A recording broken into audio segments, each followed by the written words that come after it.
Today I am making survival soup. If you've never even cooked before, you're going to love this soup because you can make it. Anyone can make this. It is super easy, very nutritious, delicious, of course. I love to level up keto for you. Hi, I'm RJ. Welcome back to Keto Over 50. Today's recipe, I'm going to be using my big, beautiful green pan crock pot. And this is just going to be one of those wonderful dishes. You know, my favorite kind where you put everything in one pot or everything in one bowl and it's done in just a little time. So I have so much for you for this bounty of a soup. And stay till the end. You're going to see everything that goes in it so that you can make it too on your first try. It's going to be super simple. So I've got my crock pot heating up. I've got a pound of ground beef. Isn't that gorgeous? Some organic ground beef.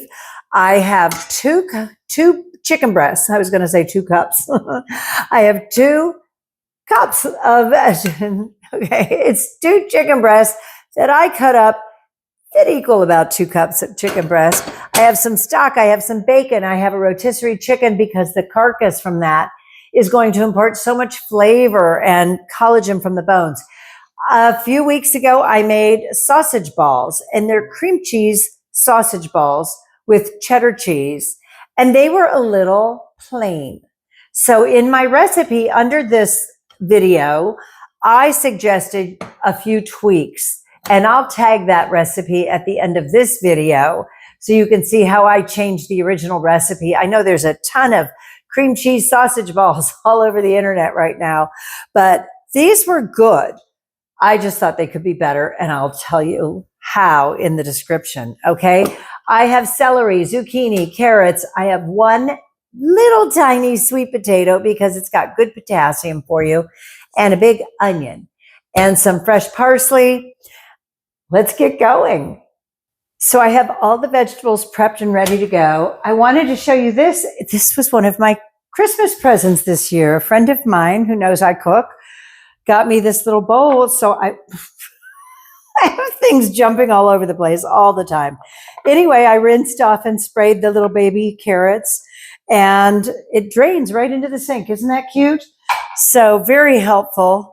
And I'm going to dry them off over here now. I just wanted to show you that before I carried on. So I'm going to start by putting some olive oil, extra virgin olive oil, in my crock pot here. And I'm going to start with an onion. And onions are so easy to cut. That's why I left this one completely whole for starters. And I'm going to use half of this onion. And you cut it right through the top and the stem. And you leave the little root on. That's your little helper to make it easy for you. And then peel off the outer coating. Now all you have to do is make 1 slice this way and keep your hand out of the way. No matter how good you are, you can always make a mistake if you're not paying attention or careful. Don't be checking your text messages while you're doing this, okay? And then you just make some vertical cuts this way. And then, because the onion is made with rings, it instantly gives you chopped onions.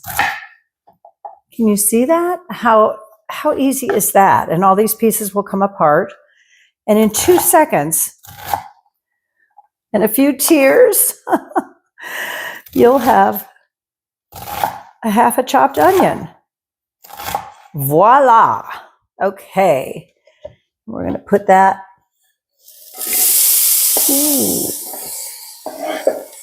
I have the pot set to sear at about 15 minutes. Okay. And that gives me enough time to toss in the chicken. The chicken is plain. It hasn't been seasoned yet. So I'm going to get it a little Creole seasoning, and I'm going to add some salt and a little garlic powder. Not so little, huh? And some black pepper, and I will grate some fresh black pepper in a few minutes. And next I'm going to add the sausage cream cheese sausage balls, and get those in there. And remember, those are already cooked, which is why I waited until the chicken is a little bit browned before I'm adding them. And then we're going to add our beef meatballs. So that's why this is survival soup, because it's got so much amazing protein in it. And it is a meal in a bowl. So this makes it great. Now I'm going to make some meatballs. And I'm going to add a little bit of this lovely garlic and herb seasoning. I'm going to add a half a cup, the pork crumbs, the pork panko. I also wanted to add something that I make that's really helpful in meatloaves and meatballs. And that is a blend of seeds, flaxseed, chia seed, and hemp hearts. And it adds a good deal of fiber, which you're going to need if you're in survival mode. And I just put 2 tablespoons in there. And you can buy this actually all put together as a mix in some grocery stores. And I'm using my hands to make meatballs because there's just nothing else that does the job the same way. You want to do this ahead of time. I turned the crock pot down from 400 or 450 down to 250 just to let it cool down a little bit while I make my meatballs. And when I did my celebration soup, the little meatballs were such a hit. Okay, and I'm almost done with the meatballs. And I'll tell you what, you could just throw ground beef in there. You don't have to make meatballs. I've just been on kind of a meatball kick lately. They're so cute. They're so bite-sized. I'm just obsessed with them right now. So that's it. And no, I say that a lot. Okay, here we go. Adding the meatballs.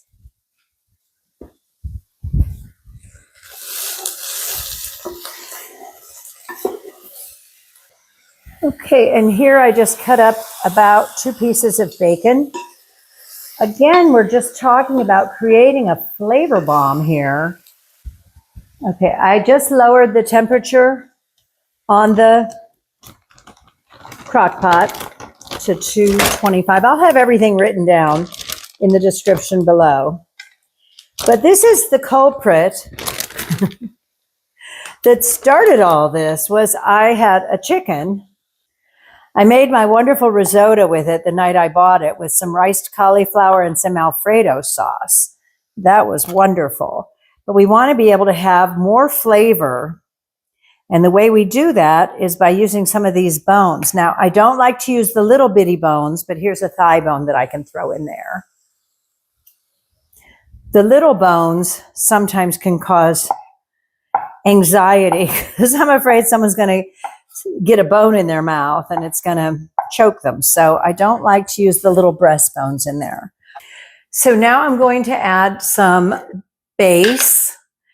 And one of my wonderful fans, Patty in New Hampshire, recommended a bone broth, which I'm excited to try, but I have 2 jars of this. So we're going to do this first. And then when I'm out and it's time to buy something new, I will give that a shot. And of course, we have to blend that in with some, I'm using chicken stock. And one of the interesting things I discovered in going on keto, being on keto, is if you use vegetable stock, it has 2 carbs per serving. But because this is a meat, chicken or beef stock, it's 0 carbs. So unless you're vegetarian, that's the one you want to get. Okay, so what do we do first? Let's try these little carrots.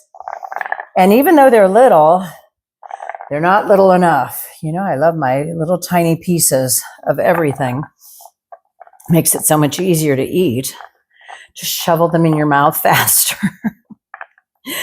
I don't know what the kick is on meatballs. The first soup I made, I just used, that was loud. The first soup I made, I just put chunks of ground beef in there and browned it for the soup base. And now I just am meatball crazy. It's just really fun when you're eating a bowl of soup. And it got such good feedback, my celebration soup. So are you starting to see how this is a survival soup?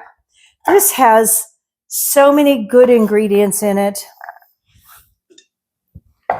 And it's got a splash of color, sometimes just the carrots and the celery. And that's why I have some zucchinis. How small are these?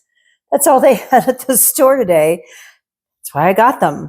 So, but I love that dark, seeing that bit of dark skin in the soup. It just makes it look interesting. You know, restaurateurs, and executive chefs all work very hard to make your food at their restaurant very appealing. And color is such a big part of that. If you're a beginner cook, or if you're new to keto, you really want to keep in mind that everything you make should have a variety of texture and color. Okay, not these colors. Wait a minute. I had it on sear and I was rushing to make my meatballs, and a few of these chicken sausage meatballs got a little toasty. So that's it. Once you're adaptable and flexible, there's nothing you can't handle in the kitchen. Well, and keep a fire extinguisher handy in case things really go south, right? Okay, so celery and carrots go together with onion, like for a mirepoix, but I didn't do it this way. I add the vegetables afterwards because I don't want them cooked to death. The onions are a different story. The onions need to influence the base. Okay, the last part that's challenging to chop is the parsley. If you saw some of my earlier videos, you know that I prefer freeze-dried parsley because it never goes bad. And I wasn't cooking masterpieces to the point where I could go through it. I would buy it for one dish or a party to put on as a garnish, or for soup, and that was it. And then I ended up throwing the rest of it away. So I kind of just got to where I didn't want to buy fresh parsley anymore. But I'll tell you what, now that I'm back doing it for you on Keto Over 50, I forgot how incredible it smells. When you chop fresh parsley, it smells almost like a spa. It has that fresh kind of, not eucalyptus, but just fresh. You ever go to a spa and they hand you cucumber water or something with lemon in it? It's so wonderful. Look at that. Super easy. I wasn't being lazy. I just hated throwing it out. Oh, and it never occurred to me, freeze it. Just put it in a bag and freeze it for when you need it next time, because most of these herbs stay really nice in the freezer. In fact, a friend of mine posted on Facebook this week, she took eggs and beat them up and put them in ice cube trays. And then when you need an egg for a recipe, you've got one egg in each ice cube tray, which is just brilliant.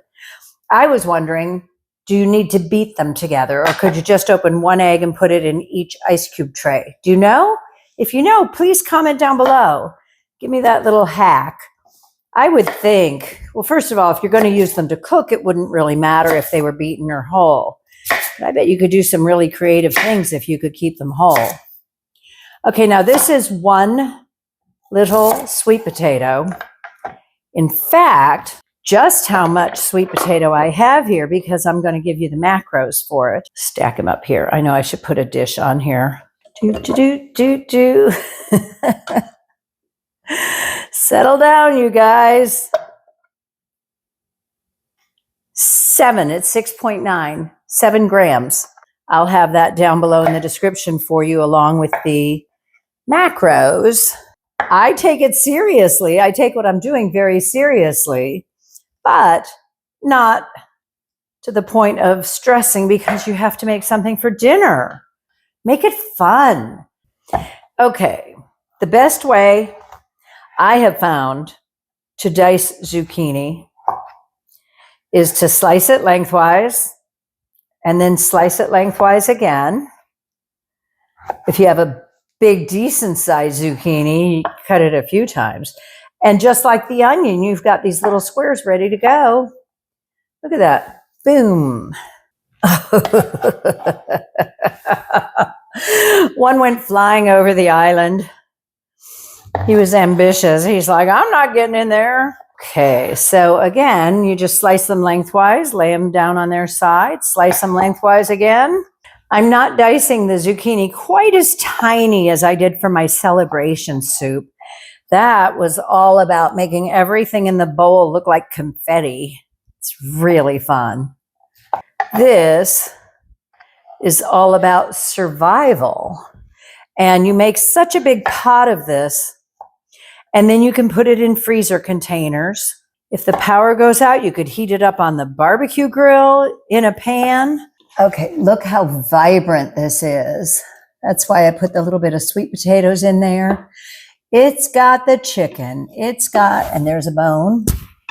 It's got chicken breast, rotisserie chicken, cream cheese sausage balls. I'll have the recipe for you all down below. And as you can see, we need a little more liquid in here. There we go. Look at how vibrant that is. And when you eat this, you're going to bite into a little beef meatball with all that wonderful, the flaxseed, chia seed, and hemp hearts in it. You're going to have the sausage meatballs, a variety of vegetables. And it's just so easy to make a gorgeous, I just moved it out of the shot. I forget what I'm doing. I got a few things going at once here. Okay, we'll leave it here. This is glorious. I hope you love food and that's why you're on this keto journey with me. I hope you'll like, comment, and subscribe to the channel and watch my other videos. Everything I try to do, everything I do, I'm trying to make it as easy as possible for you to really be a gourmet cook. And it's so simple. Just sometimes it's a little helper. Just went everywhere. Sometimes it's a little helper like having a scooper or buying something that's kind of semi-ready-made like rotisserie chicken. Being able to chop vegetables without hurting yourself. That's good. Anything I can teach you and help you and inspire you, because, you know, when I started on keto, it looked like everything was just a bowl. Keto taco bowl, keto lasagna bowl, keto spaghetti bowl, spaghetti squash bowl. And so I thought, well, there's got to be more to life than this. And that's why, even though soup is like one of my go-tos, I want to make other dishes. I want to make the dishes that I enjoyed before. I don't want to make things like Doritos, but there's nothing wrong with having a cracker and some cheese and just making better choices all around. This is as easy as it comes. You saw, you know, it's just the prep. You just cut everything, put it in the pot, add some stock and some flavoring. And now in 4 hours, or I think it's 3.5, it says, after I clean up the mess, in about 3.5 hours, I'm going to have this wonderful soup. The vegetables will be tender. I love my olive wood spoon. Isn't that gorgeous? And it's just going to be so easy. Tomorrow, I'm going to go play golf. And when I come home from golf, I'm going to have this gourmet, gorgeous pot of soup. I might make a toasted chaffle to go with it. And I will be so full and satisfied, because that's what we do here. This is, you know, when you're over 50, do you find, let me ask you this, when you're over 50 now, assuming you're over 50 watching my channel, do you find you're eating more or you're eating less than you ever did before? I think if you're on keto, you're more satisfied, but I still sometimes get very, very hungry. This is going to help a lot. This is such a gorgeous soup. So I will see you back here in just a minute. Stay tuned. Stay tuned to see how it looks when it's all cooked. And we'll do a little taste for you. Almost forgot. Cover it up. so it gets nice and cooked in there. Well, that was fast, wasn't it? Okay, it's been about 3.5 hours. Let's take a look and see how our survival soup is doing. It's so beautiful. The zucchini's cooked down. We have extra chicken breast for added protein. We have meatballs made with chia seed and flax seed and hemp hearts. We've got carrots and celery. See how that sweet potato keeps its color? So do the carrots. It's just wonderful. I added another tablespoon of beef base, the bouillon, better than bouillon, and I added a tablespoon of the chicken base, just to make sure that it was tasty and amazing. Let's get a meatball in here and a piece of chicken. Oh, look at this. And I got out my Tupperware already, my, I don't know, Rubbermaid, whatever it is, and more to put in the freezer. I like these little sandwich size containers. I'm going to have a big one for dinner tomorrow. It's 9 o'clock at night. And because I do intermittent fasting, and let me tell you, intermittent fasting gives your body a whole chance to recover between meals. When you're eating a lot of little meals, which a lot of people who watch their weight do, your body never gets a chance to rest. It never gets a chance to recover. So I stop eating usually around 7 o'clock at night, and I don't start again until 12, which this is really funny. Around 10 o'clock, almost every morning, I've had a latte or two, and I'm really hungry at 10 o'clock. And I just get busy. I ignore it. And 12 o'clock comes when I could eat, and it usually just flies by and I miss it. And the next thing I know, it's 1:30 or 2 o'clock in the afternoon. And I can eat whatever I want to at that point. Well, not whatever I want to, but I can eat my keto meal, my lunch at 1:30 or 2 o'clock. Of course, I'm trying to not eat before noon. And it's just once you get past that, you just don't even feel it.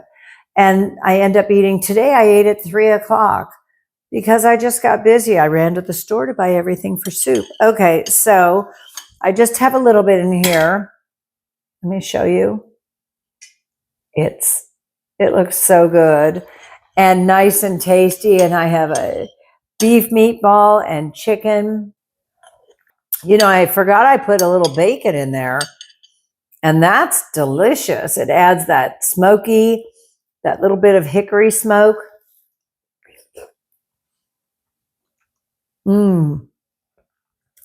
I just got a piece of the, talking with my mouth full. I just got a piece of the sweet potato, and the chicken is so good, and the zucchini with the skin on kept its shape. I shouldn't be eating this late. Okay, so I called this survival soup because it's got beef, chicken, vegetables, a little Italian sausage and some of those Italian sausage meatballs, and some vegetables. And the stock, I know you could live off of this for a long time. That's why I called it survival soup. That is so good. And I'm going to dish some up in my containers, and I will come home and I will want a nice big bowl of this soup. I hope that as you move forward in your keto journey, you get more creative and try new soups. You can't go wrong. Anything you throw in here would be amazing. As long as it's keto approved, ketogenic, low carb, you're going to have an amazing bowl of soup when you need it the most. This is just one of those wonderful soups that can really sustain you. It's so cozy and inviting and warm. I want you to stay gorgeous. Keep making soups and keto food, keto cookies. I hope that you had a wonderful holiday season. If you're watching this in real time, which is right around New Year's Eve of 2025, I went to write a check about a month ago and I wrote 19. I mean, like, okay, I haven't done that in more than 24 years, but I thought it was the 1900s. That's part of being keto over 50, having those little brain farts. I was writing a check. You know, we don't write many checks today. That'll be my excuse. We don't write many checks. So anyway, thank you for joining me so much. Stay gorgeous. I love you. Thank you for watching. If you're enjoying the content, please hit the subscribe button and the bell so you know when I make a new video. I'm going to make, my next video, I think, is going to be lemon marmalade, which I just love, and I'm almost out of it. I have some lemon trees in my backyard, and I picked some lemons, and I'm going to do those next. Let me show you. Oh, I have 2 bowls of lemons in here. Look at this. Ow, I can't even lift it with one hand. Look at this. I only need these for the marmalade, and I throw in 1 orange. Usually you make orange marmalade, and you throw in 1 lemon. But I'm going to make that probably after golf tomorrow night, just for you, so you can have something to spread on your keto toast or your chaffles. It's wonderful. I look forward to seeing you next time. Thank you for joining me. This is RJ for Keto Over 50.